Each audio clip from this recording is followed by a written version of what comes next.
Hello everybody, my name's JoshJrumJrastick, and today we're going to be watching another Mr. Balden video. Today's video is called Top 3 Photos with Disturbing Backstories, Part 7. Now, I know I've been missing like all the other parts of the top 3, but this is his newest video, so I was thinking I'll react to this one first, and then maybe like I'll start sprinkling in the other ones that I have missed along the way. Anyways, guys, as always, if you enjoy this kind of content, consider leaving a like on the video. It's much appreciated. And if you're new here, hi, I'm Josh, and this is what I do. I react to videos, and I upload every day. And if you enjoy that, consider subscribing and sharing it with your friends. Especially if you enjoy it, share it with your friends so that I may grow and we can all watch awesome videos together. Today's video is 15 minutes long, so I don't really have a drink for it, but that's okay. Water is important. Make sure you have your water. And without further ado, let's get straight into the video. Let's go. Today, I'm going to share with you 3 progressively more disturbing stories, and at the end of each of them, I'm going to show you the picture or pictures that are famously associated with that story. But before I get into today's story, if you can't hear me, I'm sorry. Strange, dark, hopefully you can hear me though very well. Story format, and you come to the right channel. Again, this is a story video. It's not spooky. So if that's or of it's not interest that to it's you, not please spooky, cut all the Waldos out of it's a story Where's video, Waldo so it's book not going to be and actual hit the like button videos. for their birthday. Also, please Obviously, subscribe to this he channel and says turn it on in all his title notifications so you don't miss any of my that weekly they're uploads. photos, All right, not let's videos. get into So today's stories. if you don't enjoy that, I have other videos for you to watch on my channel that have me reacting to actual videos. So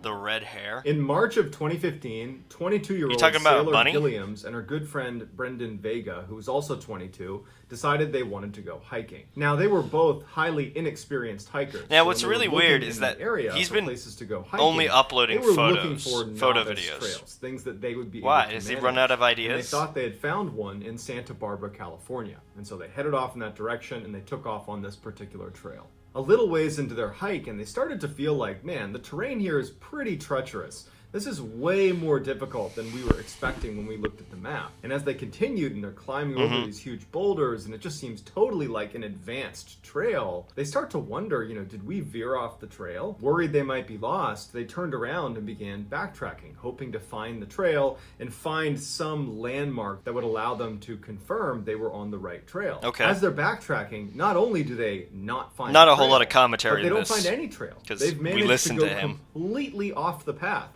and are now in this kind of random boulder field. Dang. They have no idea where it is on the map. That sucks. Navigating this terrain in the daytime with light would have been difficult, even for an experienced hiker. But now it's nighttime, they don't have flashlights, and they're jumping boulder to boulder, and Saylor at some point loses her footing and falls and fractures her leg. Brendan rushes over and tries to help Saylor stand up, but she can't move. And so Brendan tries to put her on his shoulders and starts walking with her. And that works for a little while until they're passing by this waterfall and they fall off of it and they come careening down, they smash onto the ground, they survive the fall, but Brendan now has a broken elbow and Saylor now has a broken ankle on top of her broken leg. Saylor's in excruciating pain, and because of this fall, there's just no way Brendan's going to be able to lift her back up and keep walking. And so the decision was made that Brendan was going to go try to find help on his own, and that she would stay here and continue to yell for help in hopes that someone might hear her before Brendan got back. He takes off, and as soon as he's around the corner and gone, Saylor begins screaming for help, and she would continue screaming for help all through the night, well into the next day. About 24 hours after Brendan had left, he still had not returned, and at this point, Saylor's in and out of consciousness. She knows that she's going downhill quickly unless someone finds her. By the following afternoon, Brendan is still not back yet. So laying face down in the mud with flies buzzing all over her head, she was helpless and trapped, and there was nothing she could do but wait until either a miracle occurred and someone found her, or most likely she just dies. So at the same time that Saylor and Brendan are going through this horrible ordeal, 3 totally unconnected people decide they want to blow off work and school and just go escape into nature. And so they settle on a hike that would bring them to a waterfall in Santa Barbara, California. Even though this waterfall was a popular tourist attraction, it was very difficult to get to it. It basically required 45 minutes of almost uphill climbing across boulder fields. Very dangerous, and it's not something for a novice hiker to be doing. So they reach the parking lot, they take off on this hike, and when they're just at the base of the waterfall, instead of taking the main trail up to the top, the three hikers decide, let's actually go around off the trail to this pocket of boulders over here where there's a couple freshwater pools that have formed underneath the base of the waterfall. So they leave the main trail and they're climbing over these huge boulders. It's very dangerous. And at some point, one of the hikers starts taking pictures as they're kind of going across these boulders. Through the viewfinder, as they're taking pictures, they notice something out of the corner of their eye that's in frame. It was like this red flash of something. And so the hiker puts their camera down and she looks down where she sees this red, and she can tell right away that it's someone's hair. It's a girl's dyed red hair. And it was Saylor. The hikers went down to Saylor and they called 911, and they came in, they airlifted her out of there, and Saylor would actually make a full recovery. Unfortunately, Saylor's friend Brendan did not make it. They found his body about 100 meters away from where she had been laying. After the ordeal, the woman who was taking those pictures and had spotted Saylor out of the corner of her eye, she went to her camera and was flicking through some of the pictures she had taken during the hike. She had inadvertently taken a picture of Saylor before they had found her. So had it not been for these hikers being where they were and taking those pictures and noticing her red hair, this picture almost certainly would have become the last picture of Saylor Guilliams alive. Wow. That's crazy. I feel so sorry. Jolee her Callan friend was this little 4'10", 18-year-old girl from Alabama who, despite her tiny stature, had a huge personality and was incredibly popular. Everybody seemed to love this girl. In 2015, Jolee had just graduated high school and was planning to move away from her town and go to college outside of Alabama, and she was really excited about it. Okay. But she had a bit of a problem because she had this boyfriend named Lauren Brunner who she had repeatedly tried to end the relationship with because he was so possessive, but she hadn't been able to successfully break up with him yet. Every time she tried to, he would threaten that he was going to hurt himself or that he was going to hurt her if she ever left him, and so she never quite followed through. But with college on the horizon and to her what felt like this fresh start when she left Alabama, she finally pulled the plug on her relationship with Lauren and made it very clear that they are done. And she was firm on that decision even when Lauren did start lashing out and yelling at her and pleading with her and doing everything he could to win back her affection, but it just wasn't going to work because she had moved on. For weeks, Lauren was trying to convince Jolee to change her mind, but again, Jolee just stayed firm on her decision. And after quite some time, it seemed like Lauren had finally got the message because his messages and cries for her to change her mind had stopped, and there was finally a little bit of distance between the two of them. On August 29th, 2015, Lauren would break that silence and would reach out to Jolee and ask her if she wanted to go for a hike with him, simply as friends. Jolee was naturally hesitant about this, worrying that, this hike as friends could very quickly turn into something more that she didn't want, but she did want to remain friends with Lauren. He was very important to her. And so she reluctantly agrees to go on this hike. After Jolee responded to Lauren that she was willing to go, Lauren was really excited. And so he posted on Instagram this picture of himself looking, I guess, excited. It's hard to tell from the image. But the caption basically said that he was excited about going on this hike with her and that things were, quote, looking up. At the same time, after Jolee had given that answer to Lauren, after she had agreed, yes, I'll go hiking with you, she texted her friend jokingly, if something happens to me, you'll know who I was with. The next day, on August 30th, Lauren picks up Jolee and he begins documenting their trip on his Instagram page. Jolee gets in the car and he takes a picture of her and he captions it, "On our way to go hiking." The second image that he uploads is of Jolee walking her dog Kiba in a parking lot. It appears that this lot is at the base of the hike they're about to go on. The third image shows Jolee standing on a rock overlooking this forest, and she's holding her dog Kiba. And it's clear, based on this picture, that now they've actually begun the ascent up this trail. The fourth and final picture that was uploaded to his Instagram page shows Jolee standing on a rocky cliff, and she's holding her own camera up and she's taking pictures out over this valley. And the picture was captioned, "Jolee the photographer." Immediately after this picture was taken, Lauren would shoot Jolee twice and push her off of that cliff. He was sentenced to 52 years in jail, and bragged to the inmates he was with that if he couldn't have her, no one could. Wow.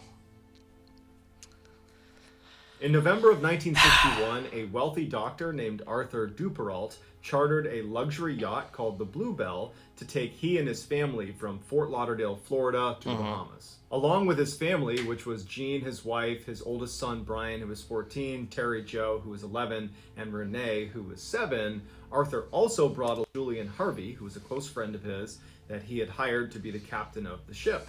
And Julian was going to bring along his wife, who was named Mary Dean.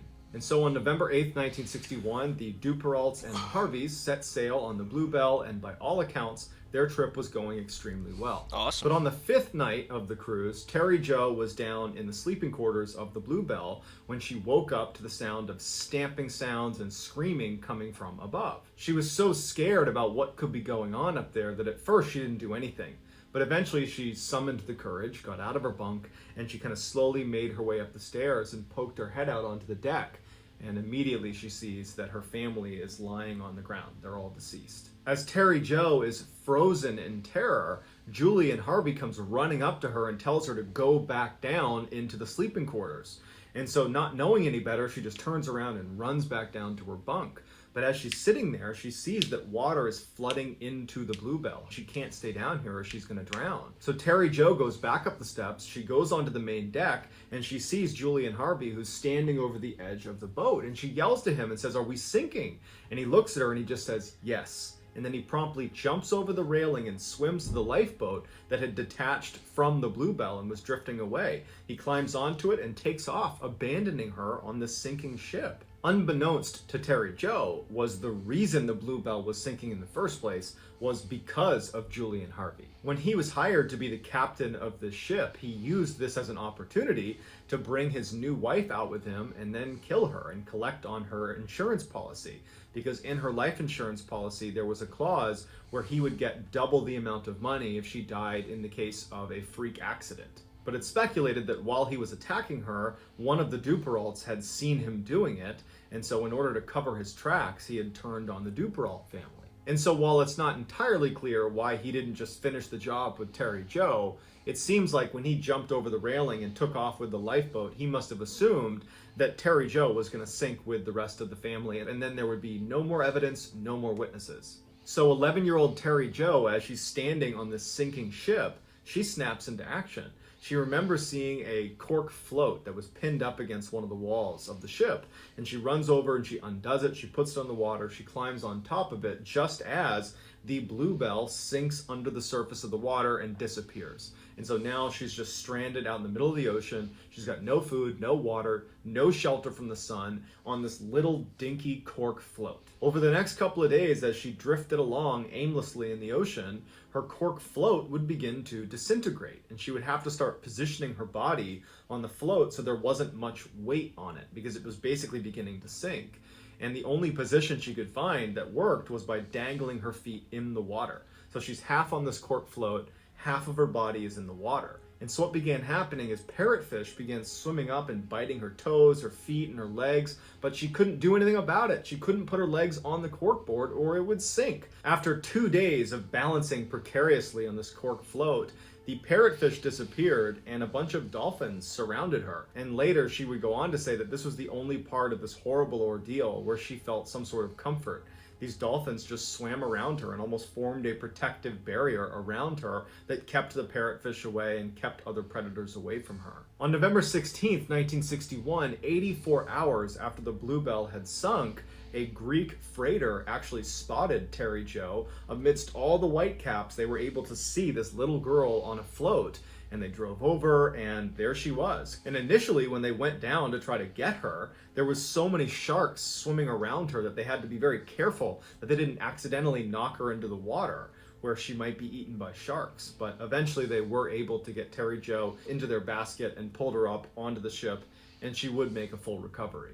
As for Julian Harvey, he had made it back to shore and had told authorities that the Bluebell had caught on fire and that everyone had drowned except for him. You know, he had done his best to save them, but he was the only one who could get out. And as luck would have it, he was literally in a police station giving information about what happened when the police were informed that Terry Jo had survived. And the police, they turn to Julian and they say, Terry Jo survived. She's in the hospital. She's going to make a recovery. And Julian was said to have gone totally ashen in the face and then kind of composed himself and said, why, that's wonderful. Julian quickly excused himself and fled to a Miami hotel, and the next day he was found dead in his hotel room.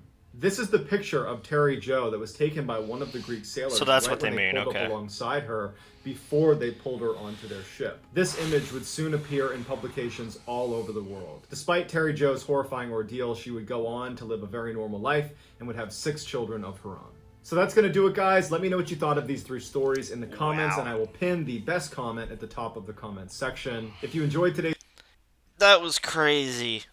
That was insane. What? She survived 3 days. She was literally going to die that day. That was the last day she had left. Because you can only survive 3 days without water. That was the last day she had left, and she survived. She was so lucky. Use that term wisely. Dang. You think he just didn't,